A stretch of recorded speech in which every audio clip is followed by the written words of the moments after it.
ये है दुनिया की 3 चिड़ियों की दरअपनी आवाज जो आपने कभी नहीं सुनी होगी। सबसे पहले आता है सुबिल। जब ये चिड़िया अपनी मुंह खोलता है तब ऐसा लगता है जैसे कोई AK-47 चला रहा है।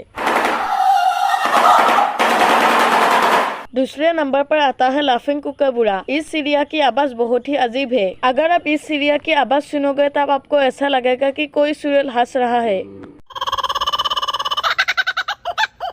तीसरे नंबर पर आता है लून। अगर कोई इस चिड़िया की आवाज घने जंगल में अकेले में सुनेगा तब मैं बता नहीं सकता कि उसका हालत कैसा होगा।